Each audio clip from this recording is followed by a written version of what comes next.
پرفتوح کو ایصال فرماتے.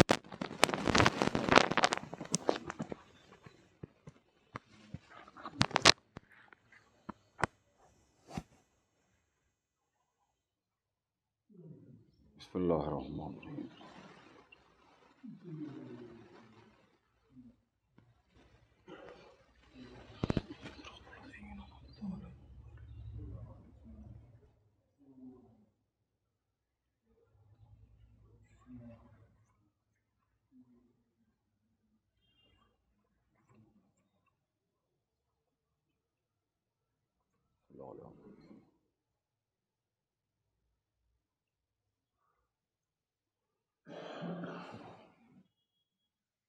صلی اللہ علیہ محمد وعلی محمد.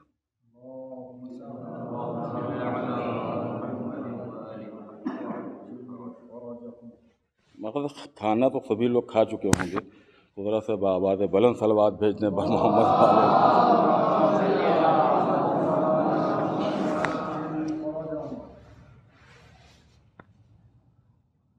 میں نے قرآن حکیم کی نہایت ہی معروف اور مشہور آیہ مبارکہ کی تلاوت کا شرف حاصل کیا ہے، اور اس آیت کے نزول کے ذیل میں جو واقعہ ہے وہ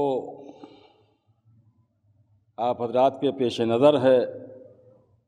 ہر شب جمعہ آپ حدیث قصہ کی تلاوت فرماتے ہیں، اور اس حدیث قصہ میں اس آیت کی بھی تلاوت فرماتے ہیں کہ جس کی تلاوت کا شرف میں نے اس مجلس میں حاصل کیا ہے.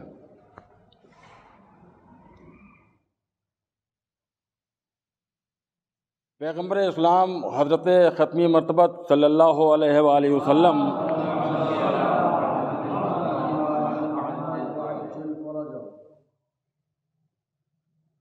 کا دستور یہ تھا کہ آپ ہر روز در فاطمہ زہرا سلام اللہ علیہا پر آ کر سلام کرتے تھے. السلام علیکم یا اہل بیت النبوہ، سلام ہوئے نبی کے اہل بیت تم پر. لیکن ایک روز جب پیغمبر تشریف لائے تو عجب انداز تھا. سلام کیا اور گھر میں داخل ہوئے. جناب فاطمہ زہرا سلام اللہ علیہا کے بیت الشرف میں پہنچے اور فرماتے ہیں کہ بیٹی فاطمہ،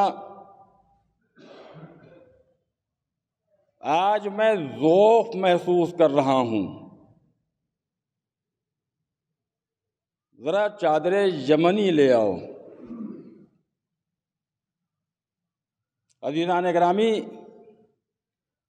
پیغمبر یہ فرما رہے ہیں کہ آج میں ذوق محسوس کر رہا ہوں، ذرا چادر یمنی لے آؤ.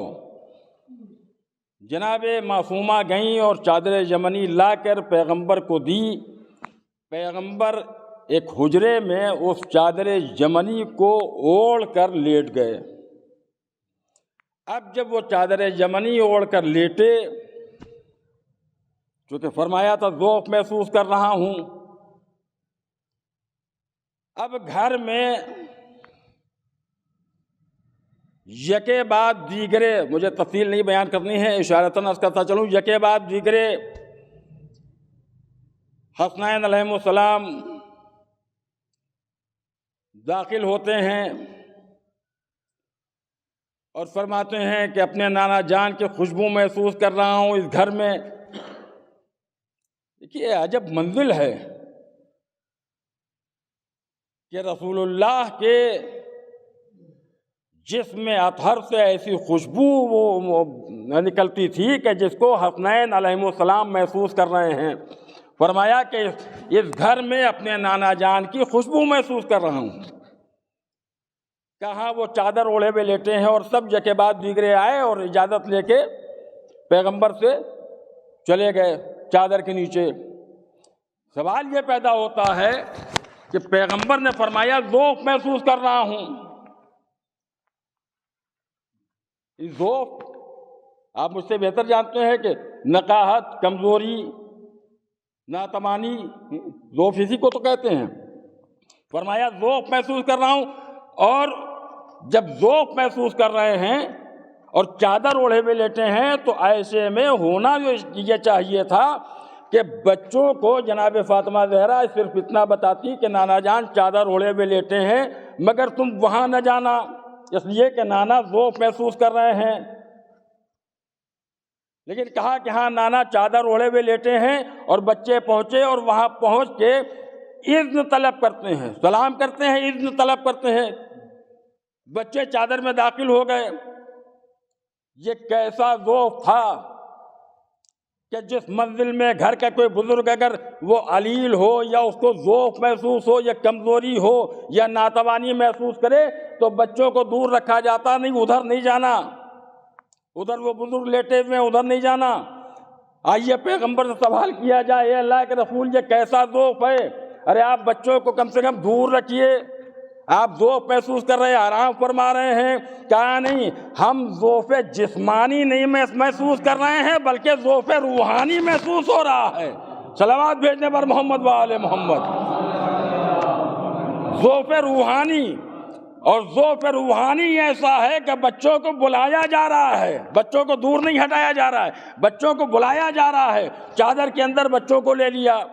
علی ابن ابی طالب آئے، انہوں نے آ کے بنت رسول کو سلام کیا اور اس کے بعد فرمایا کہ اس گھر میں اپنے ابن عم کی خوشبو محسوس کر رہا ہوں، اپنے ابن عم کی۔ دیکھیے سب خوشبو محسوس کر رہے ہیں۔ کہاں وہ چادر اوڑھے پہ لیٹے ہیں اور آپ کے دونوں بیٹے حسنین بھی موجود ہیں۔ اب آپ آئے چادر کے قریب اور چادر کا کونا پکڑ کے کہا السلام علیکم یا رسول اللہ، کیا اجازت ہے کہ میں بھی چادر میں آ جاؤں؟ اجازت ملی۔ علی ابن ابی طالب بھی چادر کے اندر داخل ہو گئے۔ اب جب مولا چادر میں داخل ہو گئے تو اب بنت رسول حضرت فاطمہ زہرا سلام اللہ علیہا فرماتی ہیں آپ گئی چادر کے قریب، اور جب آپ پہنچی اور آپ نے چادر کا کونا پکڑ کے سلام کیا اور اس کے بعد فرمایا کیا اجازت ہے کہ ہم بھی داخل ہو جائیں؟ اذن ملا۔ صدیقہ طاہرہ بھی چادر میں پہنچ گئیں۔ اب جب یہ پنج سورہ، بلکہ پنج سورہ عصمت چادر کے نیچے جمع ہو گیا، ایک بی بی اور تھی وہ آگے بڑھی۔ دیکھیے عجب منزل ہے، ایک بی بی اور تھی وہ آگے بڑھی اور انہوں نے چادر کا کونا پکڑا، کیا مجھے بھی اجازت ہے کہ میں چادر میں آ جاؤں، داخل ہو جاؤں؟ تو کیا فرمایا انت علی الخیر، تم خیر پر ہو مگر اس چادر میں نہیں آ سکتی۔ عزیزان گرامی، پیغمبر اسلام نے معیار بتا دیا اہل بیت اطہار علیہم الصلوۃ والسلام کا کہ دیکھو اہل بیت اور ہیں، ازواج اور ہیں، اہل بیت وہ ہیں کہ جو چادر کے نیچے جمع ہیں۔ عزیزان گرامی، اب جناب پیغمبر اسلام نے جناب فاطمہ کو اجازت دی، وہ بھی اندر پہنچ گئی، لیکن جناب ام سلمہ کو اجازت نہ ملی، انت علی الخیر کہا۔ اور اس کے بعد اب جب یہ لوگ جمع ہو گئے تو اب اللہ ملائکہ آسمانی کے درمیان فخر و مباحثت کر رہا ہے، اللہ اپنے ملائکہ کے درمیان فخر و مباحثت کر رہا ہے اور کہہ رہا قال اللہ تعالی اعلموا یا ملائکتی وسکان السماوات وعزتی وجلالی انی ما خلقت السماء مبنیہ ولا ارضا مدحیہ ولا قمرا منیرا ولا شمسا مضیہ ولا فلکا یدور ولا بحرا یجری ولا فلکا یسری الا فی محبت ہؤلاء الخمسۃ الذین هم تحت الکساء۔ اے میرے آسمانوں پر رہنے والے ملائکہ، میں نے نہیں تانا آسمان کا شامیانہ، میں نے نہیں بچھایا زمین کا فرش، نہیں پیدا کیے ٹھاٹے مارتے ہوئے سمندر، نہیں پیدا کیے موجیں مارتے ہوئے دریا، نہیں پیدا کی آسمانوں میں ٹکی ہوئی آفتاب و مہتاب کی قندیلیں، مگر ان کی محبت میں پتہ یہ چلا کہ جو کچھ خلق ہوا ہے وہ ان کی محبت میں خلق ہوا ہے کہ جو چادر کے نیچے ہیں۔ تو اب ایک لمحہ فکریہ ہے کہ جب ان کی محبت میں خلق ہوا جو چادر کے نیچے ہیں، تو جب تک چیزیں ہوتی ہیں، توجہ عزیزان گرامی، جب تک شخصیتیں ہیں چیزوں کو باقی رہنا چاہیے تھا، جب تک شخصیتیں ہیں چیزوں کو باقی ہونا چاہیے تھا۔ شخصیتیں ختم ہو گئی بھائی، مثلا مجلس ہو رہی ہے، فرش بچھا ہوا ہے، فرش پہ آپ بیٹھے ہوئے ہیں، جلوہ افروز ہیں، میں پڑھ رہا ہوں، مجلس ہو رہی ہے نا، میں پڑھ رہا ہوں، مجلس ہو رہی ہے، یہ کیمرہ لگا ہوا ہے، مجلس ہو رہی ہے، لیکن جب مجلس ختم ہو جائے تو اپنا فرش کی ضرورت ہے، نہ ممبر کی ضرورت ہے، اس لیے کہ مجلس ختم ہو گئی، نہ یہ لائٹوں کی ضرورت ہے، لائٹیں بند ہو جائیں گی، کیوں؟ اس لیے کہ مجلس ختم ہو گئی، ذاکر اپنے گھر چلا گیا، سامعین اپنے گھر چلے گئے، تو اب کیا ضرورت ہے؟ پتہ یہ چلا عزیزان گرامی کہ اگر شخصیت ہوتی ہے تو چیزیں موجود ہوتی ہیں۔ تو جو آفتاب و مہتاب کی قندیلوں کو گل ہو جانا چاہیے تھا اگر شخصیتیں نہ ہوں، زمین کا فرش جو بچھایا گیا تھا اس کو لپیٹ دینا چاہیے اگر شخصیتیں نہ ہوں، آسمان کا شامیانہ اس کو سمیٹ دینا چاہیے اگر شخصیتیں نہ ہوں۔ پتہ یہ چلا کہ کوئی ایک شخصیت آج بھی پردہ غیب میں موجود ہے کہ جو اس بات کی مصداق ہے کہ جس کے صدقے میں یہ پوری کائنات خلق کی گئی ہے، یہ پوری کائنات کا وجود اسی کے صدقے میں ہے، اور وہ پردے میں ہے جو ہمیں نہیں دکھائی دے رہا ہے۔ کس نے اسے پردے میں رکھا؟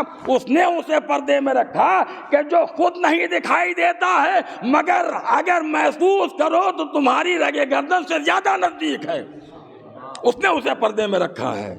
تو عزیزان گرامی، اب اللہ فقر و مباحات کر رہا ہے۔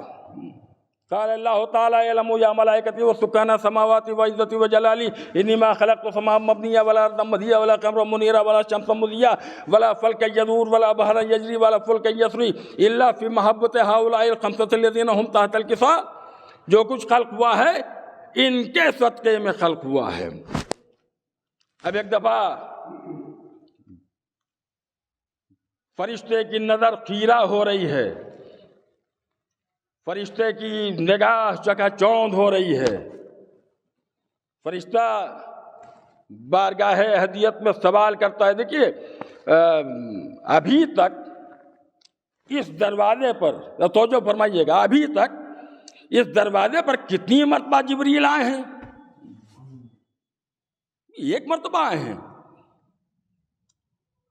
کئی مرتبہ جبریل آئے ہیں، وحی الہی لے کے آئے ہیں۔ پیغمبر یہاں ہوتے تھے وحی الہی آتی تھی، اس طور پر آتے تھے۔ اچھا، اس دروازے پر آئے ہیں، اس گھر میں آئے ہیں، حسنین کی گہوارہ جنبانی کے لیے آئے ہیں، فاطمہ کی چکی چلانے کے لیے آئے ہیں، کئی مرتبہ آئے ہیں، سب کو پہچان رہے ہیں کہ یہ علی ابن ابی طالب ہیں، یہ جناب فاطمہ ہیں، یہ امام حسن ہیں، یہ امام حسین ہیں۔ لیکن آج آخر کیا سبب ہے کہ جناب جبریل امین اللہ کی بارگاہ میں سوال کرتے ہیں، یا رب ومن تحت الکساء، پروردگار چادر میں ہے کون کون؟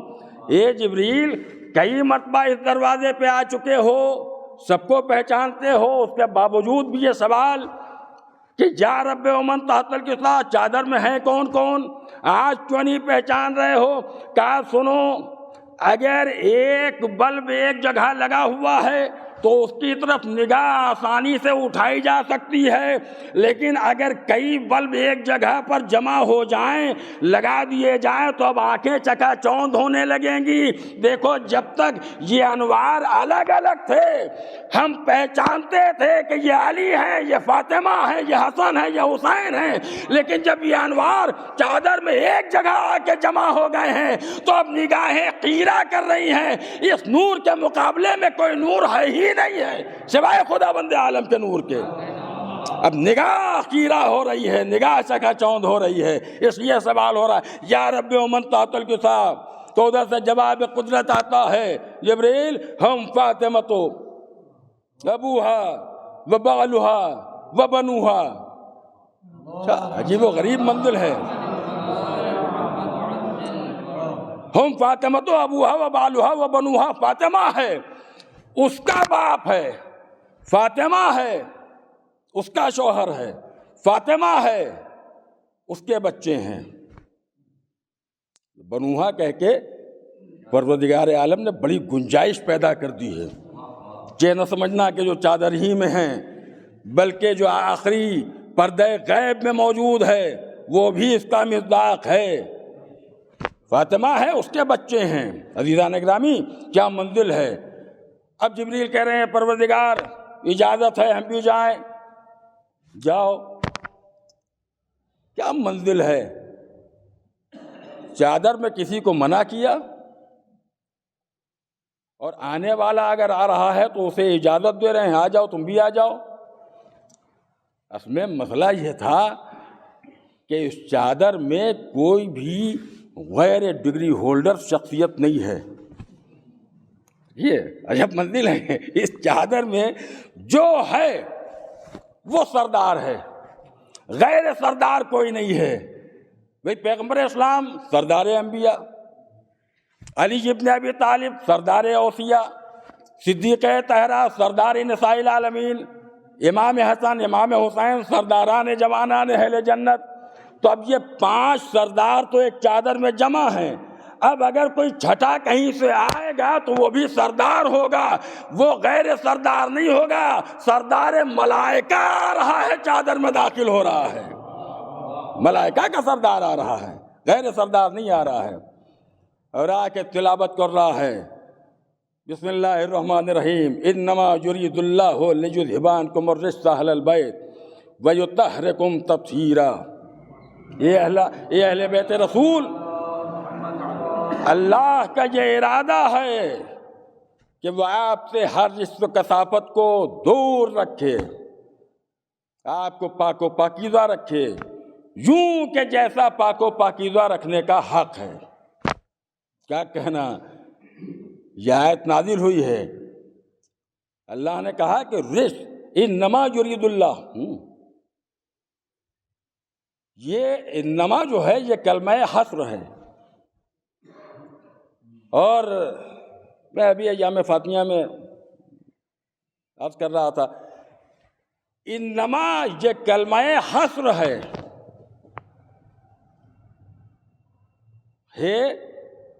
صاد الف رے والا ہے، کیا حصار، جس کو آپ کہتے ہیں حصار، وہی کلمہ حصر ہے۔ یعنی انما کہہ کے پروردگار عالم نے ایک باؤنڈری لگا رکھی ہے، ایک حصار کھینچ دیا ہے کہ اب کوئی بھی اس میں آ نہیں سکتا ہے ان کے علاوہ۔ دیکھیے، حصار جب باندھا جاتا ہے، حصار جب کھینچ دیا جاتا ہے، چاہے جہاں بیٹھا ہوا آدمی اگر کسی کے لیے حصار کر دے، کوئی ہزاروں کلومیٹر دور ہو اور اس کے لیے حصار کھینچ دے، مثلا ناد علی کا حصار پڑھ کے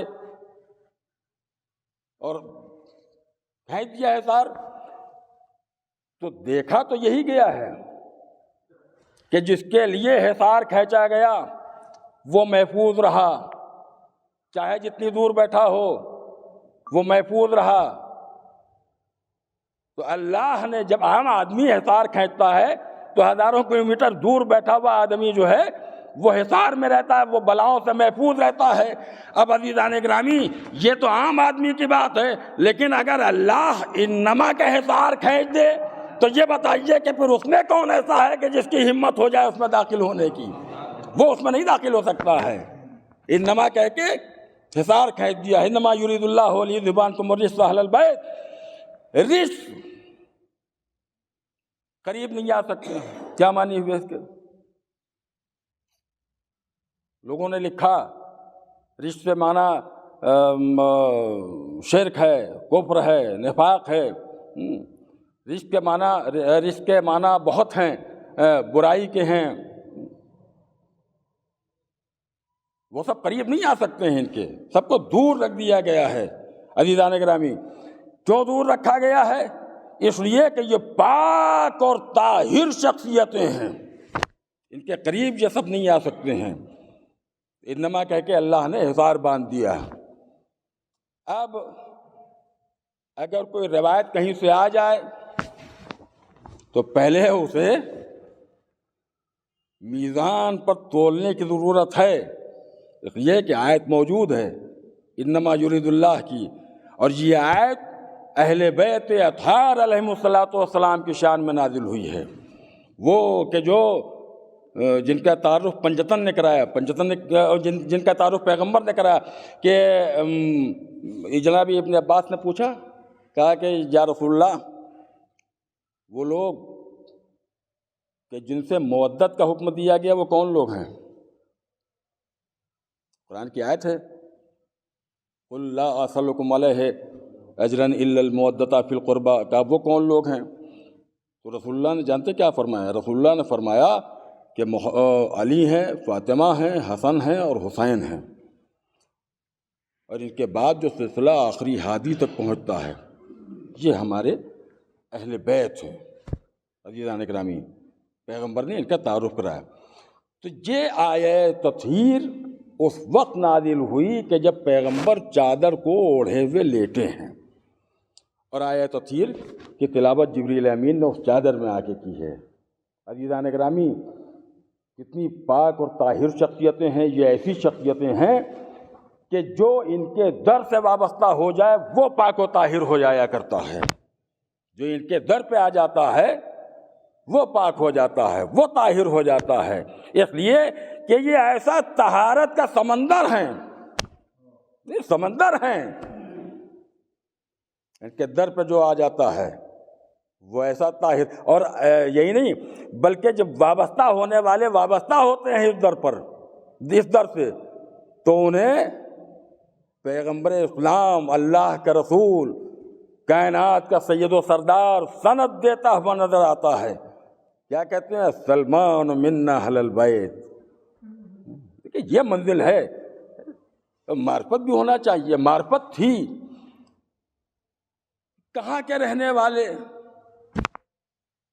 پوری آپ جناب سلمان کی تاریخ پڑھیے، کہاں کے رہنے والے، اور اس کے بعد کہاں آ کے پہنچے، رسول اللہ کے ہاتھوں پر اسلام لائے، اور اس کے بعد منزلت یہ تھی کہ سلمان کو اہل بیت میں شامل ہے۔ سلمان من اہل البیت، سلمان تم تو میرے اہل بیت میں سے ہو۔ یہ ہے مرتبہ عزیزان گرامی اس در کا کہ جب اس در پہ آ جاتے ہیں لوگ تو ان کے مرتبے کو بلند کر دیا جاتا ہے۔ حضرت ابو ذر کے لیے کہا جاتا ہے کہ 9 درجے پر فائز تھے ایمان کے، حضرت سلمان ایمان کے 10ویں درجے پر فائز تھے۔ حضرت ابو ذر 9 درجے پر اور جناب سلمان 10ویں درجے پر۔ ایمان کے بھی درجات ہیں، یہ ہمیں محمد اور آل محمد نے تعلیم دی، ایمان کے بھی درجات ہیں، کوئی 8ویں درجے پر، کوئی 9ویں درجے پر، کوئی 10ویں درجے پر۔ پہنچے ہیں جناب سلمان کے گھر اور کہتے ہیں کہ یا سلمان بھوک لگی ہوئی ہے۔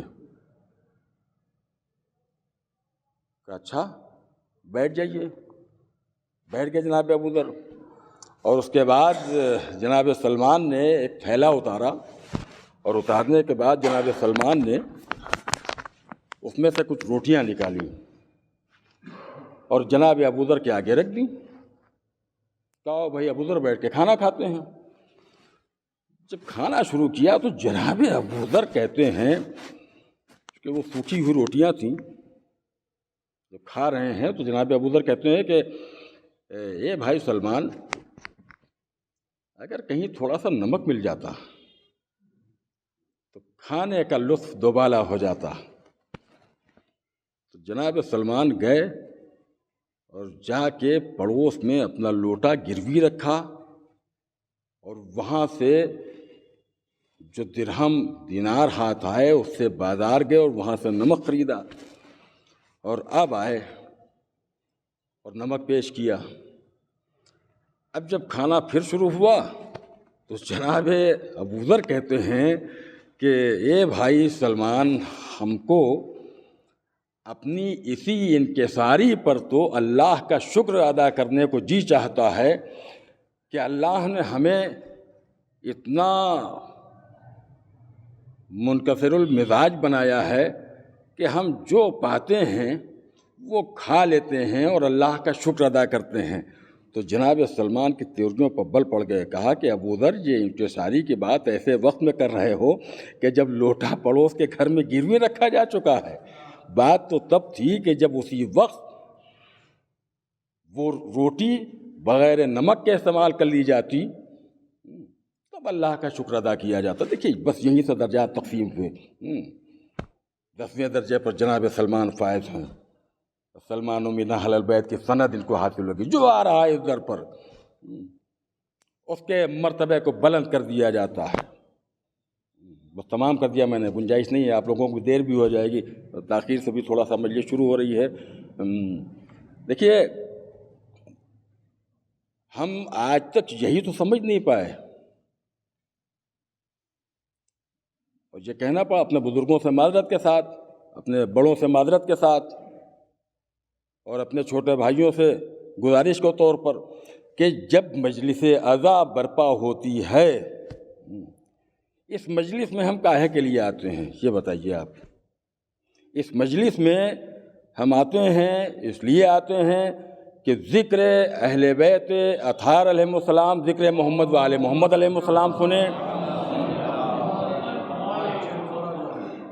ذاکر نے تمام پرانے واقعات پڑھے، وہی جو ظاہر بات ہے واقعات تو نئے آ نہیں سکتے ہیں، اہل بیت کے زمانے کے واقعات وہ کوئی نیا اب اپنی طرف سے گڑھ کے کوئی پڑھ دے تو بات الگ ہے، لیکن جو اصل واقعات ہیں وہ وہی ہیں، ان کے علاوہ کوئی واقعہ جو ہے وہ اب نیا تو پڑھا نہیں جا سکتا ہے، واقعات وہی ہیں۔ نکات الگ الگ لوگ نکال لیتے ہیں، اپنے اپنے اعتبار سے دنیا ترقی کرتی جاتی ہے، علماء اور ذاکرین اس میں نکات پیدا کر لیتے ہیں، نکال لیتے ہیں۔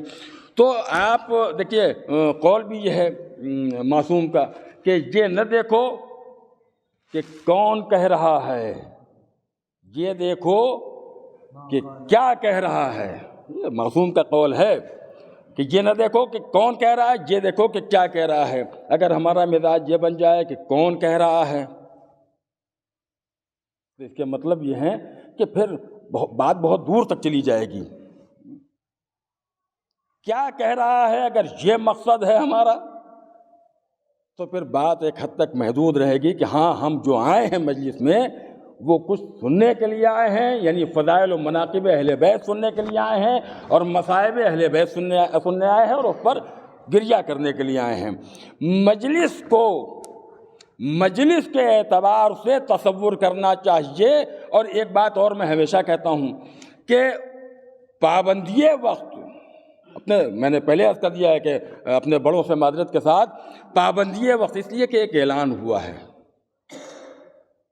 ہمارا عقیدہ ہے کہ صدیقہ تشریف لاتی ہیں،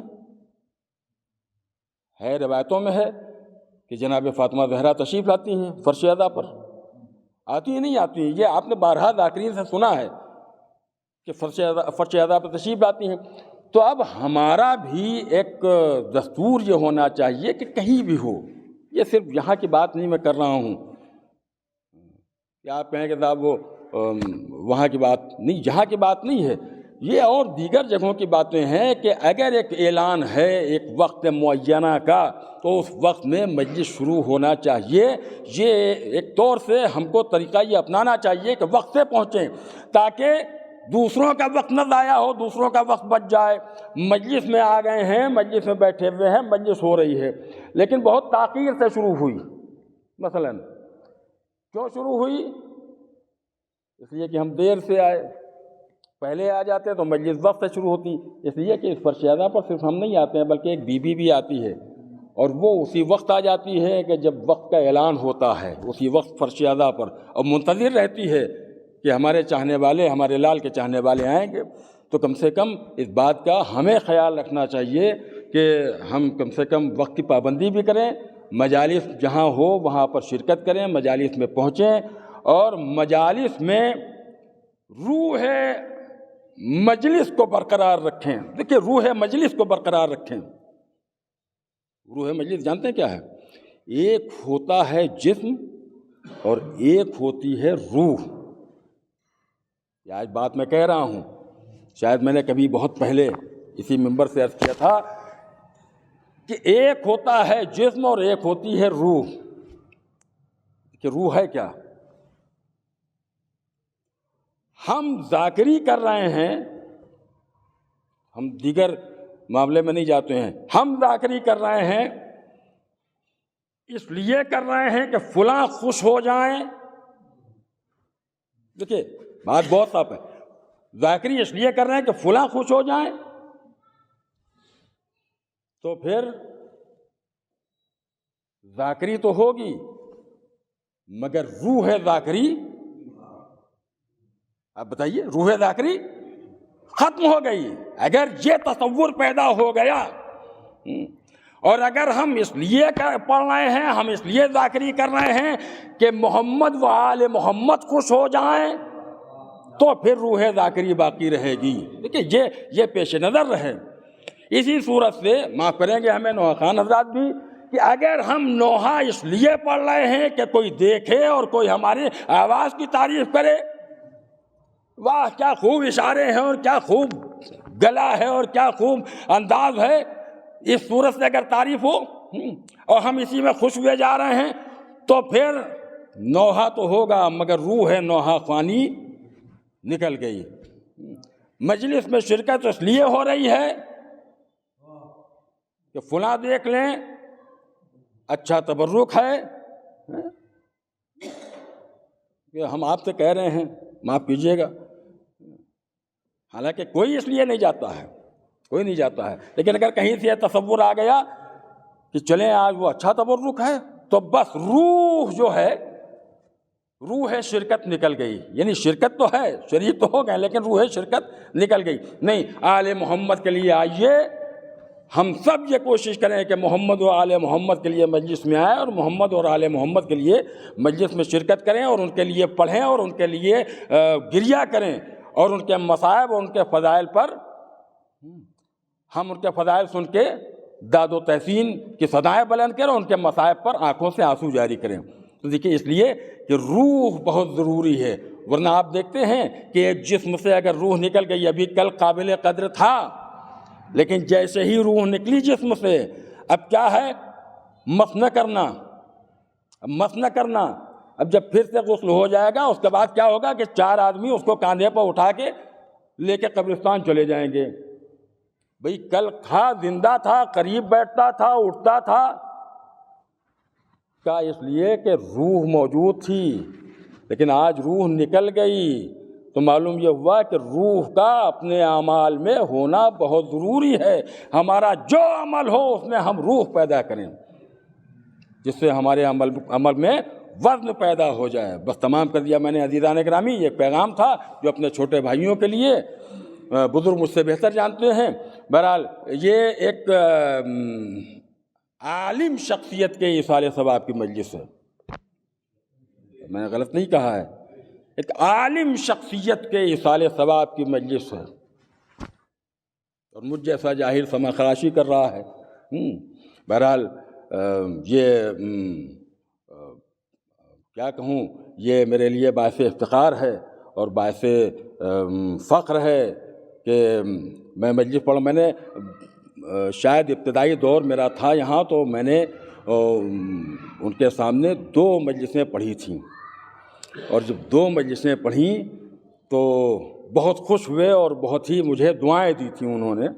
اور ایک محمد صالح صاحب کے جو مئو کے امام باڑے کے نام سے موسوم ہے، محمد صالح صاحب کے عزاخانے میں، اور ایک مجلس اسی بارادری میں نے پڑھی تھی، بہت خوش ہوئے تھے اور بہت دعائیں دی تھیں، اور اسی جگہ سے وہ نکل رہے تھے تو میری پشت پر ہاتھ رکھتے ہوئے اور بہت دعائیں دے رہے تھے۔ تو آج میں آپ حضرات کے سامنے حاضر ہوا، میں نے بہرحال آپ حضرات کی سماع خراشی کی، لیکن مال مجلس جو ہوتا ہے وہ ہے مصائب کربلا۔ یہ تو فضائل ہیں، مال مجلس مصائب کربلا۔ یقیناً ہم نے دیکھا ہے، بچپن میں جب ہم آتے تھے یہاں تو ہم نے دیکھا کہ ادھر مجلس حسین میں اگر ذاکر کی زبان سے نام حسین نکل آیا تو سرکار مہاراج کمار صاحب اعلی اللہ مقامہ جب فرش ادا پہ ہوتے تھے، بڑے ذاکرین خطاب فرماتے تھے تو وہ فوراً ان کی آنکھوں سے آنسو جاری ہو جاتے تھے۔ اللہ اکبر! جیسے اوپر ہی آنسو رکھے ہوئے ہوں، بس فوراً آنسو جاری ہو جانا۔ یہ تھی معرفت اہل بیت، یہ تھی محبت اہل بیت۔ جلوس نکل رہا ہے، جلوس میں گرجا ہو رہا ہے، ڈھالے مار کے گرجا کرنا، کہ اہل بیت اطہار علیہ الصلوۃ والسلام سے معرفت رکھنے والی شخصیتیں تھیں، محبت کرنے والی شخصیتیں تھیں، اور جب تک زندہ رہے عزاداری سید الشہداء کو فروغ عطا کرتے رہے۔ جب تک زندہ رہے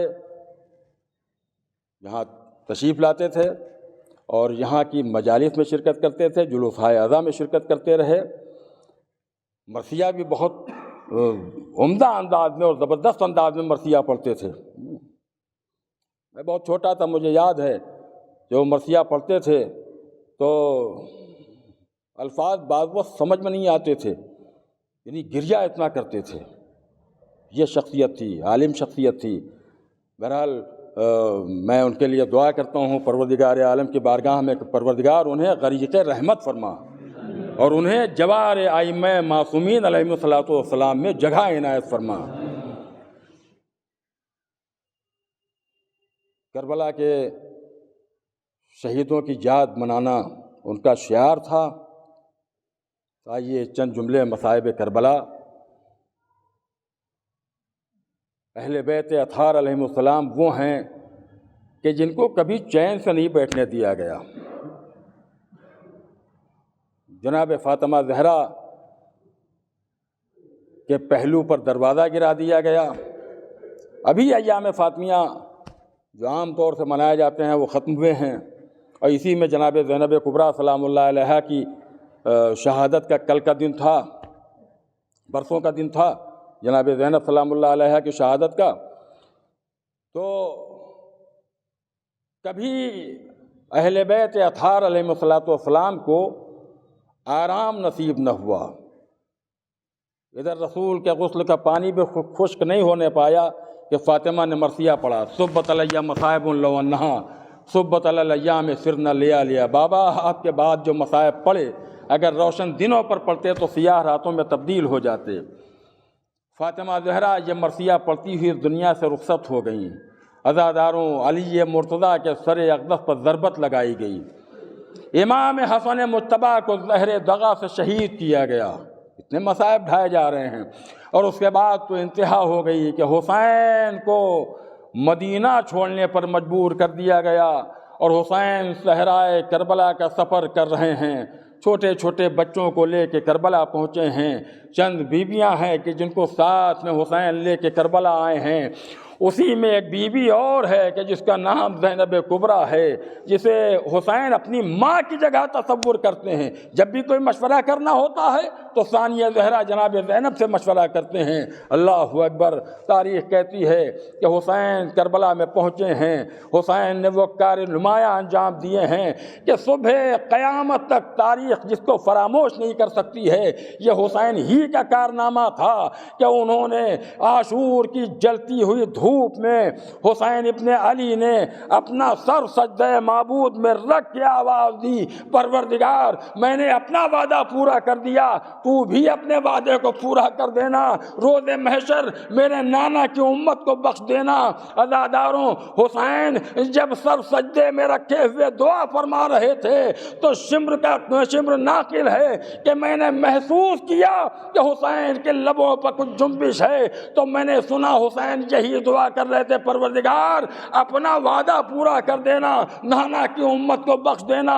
بس عزاداروں، مجلس تمام ہو رہی ہے، ایک مرتبہ شمر ناقل ہے کہ جب حسین کے سر و تن میں جدائی کرنے کے لیے میں نے اپنا خنجر نکالا اور خنجر حسین کے گردن پر پھیرنا چاہ رہا تھا کہ ایک دفعہ میں نے محسوس کیا کہ حسین کے لبوں پر پھر کچھ جنبش ہے، اور میں نے محسوس کیا کہ حسین کی نگاہیں فرات کی جانب مڑی ہیں۔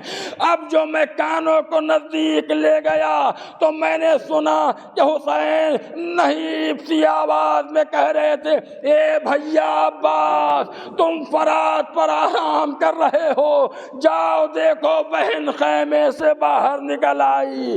بس اسی اثنا میں وہ ظلم ہوا کہ زمین کربلا کانپ اٹھی، آسمان لرز اٹھا، فرات کا پانی نیزوں اچھلا، منادی نے ندا دی، الا قتل الحسین بکربلا، الا ذبح الحسین بکربلا، الا لعنۃ اللہ علی قوم الظالمین، وسيعلم الذين ظلموا أي منقلب ينقلبون، اللهم لعن قتلة الحسين وأصحابه، اللهم لعن قتلة الحسين وأصحابه، اللهم لعن قتلة الحسين وأصحابه۔ پروردگارا ہماری اس عزا کو قبول فرما۔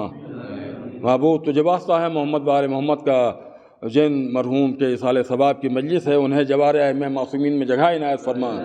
پروردگار ان کی قبر پر رحمت نازل فرما۔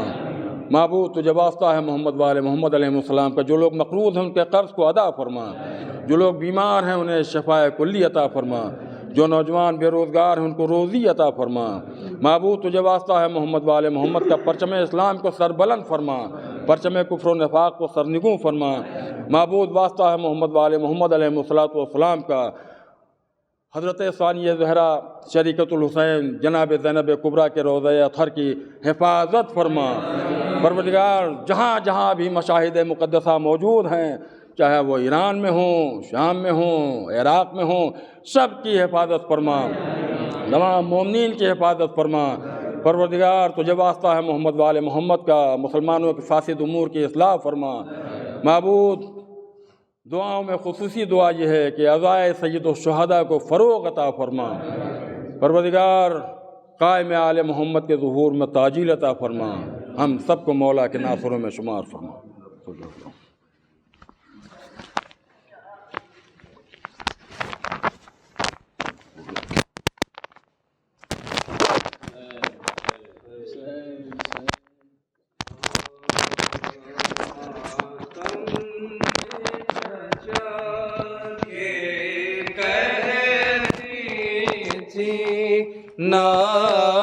نادان سکینہ واویلا ماتم میں چچا کے کہتی تھی، نادان سکینہ واویلا، دریا میں لہو کے ڈوب گیا، پیاسوں کا سفینہ واویلا، ماتم میں چچا کے کہتی تھی، نادان سکینہ واویلا، امو میں تیری جرأت کے فدا، مشکیزہ بچایا آخر تک، امو میں تیری جرأت کے فدا، مشکیزہ بچایا آخر تک یوں تیر چلا ہے آدان یوں تیر چلائے آدان سب چھن گیا سینہ واویلا ماتم میں چچا کے کہتی تھی نادان سکینہ واویلا آنکھوں میں چبھے ہے تیر ستم زخمی ہے جبھی شان ہے قلم آنکھوں میں چبھے ہے تیر ستم زخمی ہے جبھی شان ہے قلم اے فوج خدا کے جاہو حشم اے فوج خدا کے جاہو حشم اے شیر نرینا واویلا ماتم میں چچا کے کہتی تھی نادان سکینہ واویلا امو بھی نہیں قاسم بھی نہیں اکبر بھی نہیں سرور بھی نہیں امو بھی نہیں قاسم بھی نہیں اکبر بھی نہیں سرور بھی نہیں آفت میں پکارے اب کس کو آفت میں پکارے اب کس کو نادان سکینہ واویلا تم میں چچا کے کہتی تھی نادان سکینہ اے چرخ کوہل گردش سے تیری ایسی تو کبھی امید نہ تھی اے چرخ کوہل گردش سے تیری ایسی تو کبھی امید نہ تھی جنگل میں نبی کا باغ لوٹے ویرا ہو دینا واویلا ماتم میں چچا کے کہتی تھی نادان سکینہ واویلا بابا کا جسد پامال ہوا سیلی سے میرا منہ لال کیا بابا کا جسد پامال ہوا سیلی سے میرا منہ لال کیا بے دینوں کے سینے سے پھر بھی بے دینوں کے سینے سے پھر بھی جاتا نہیں کینہ واویلا ماتم میں چچا گے کہتی تھی نادان سکینہ واویلا بیٹی کو بلا لو اے بابا دیدار دکھا دو اے بابا بیٹی کو بلا لو اے بابا دیدار دکھا دو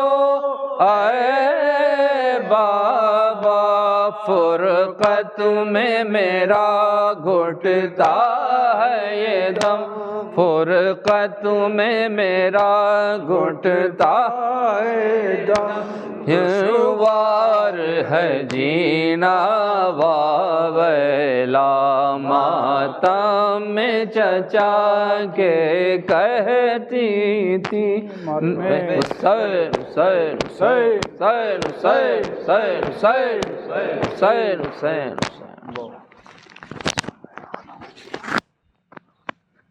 صلی اللہ علیہ یا رسول اللہ، السلام علیکم یا نبی اللہ، السلام علیکم یا خاتم النبیین، السلام علیکم ورحمۃ اللہ وبرکاتہ، السلام علیکم یا مولا یا ابا عبداللہ، السلام علیکم یا ابن رسول اللہ، السلام علیکم وعلی جدک و ابیک، السلام علیکم وعلی امک و اخیک، السلام علیکم وعلی الائمۃ المعصومین بمریض جمیعا ورحمۃ اللہ وبرکاتہ، السلام علیکم یا مولا یا غریب الغرباء، السلام علیکم یا معین الضعفاء والفقراء، السلام علیکم یا سلطان العرب والعجم، یا ابن موسی الرضا ورحمۃ اللہ وبرکاتہ، السلام علیکم یا مولانا یا صاحب العصر والزمان، علمان علمان علمان، السلام علیکم یا خلیفۃ الرحمن، السلام علیکم یا شریک القرآن، السلام علیکم یا امام الانس والجان، السلام علیکم یا امام زماننا هذا، عجل اللہ تعالی فرجک واستحل اللہ تعالی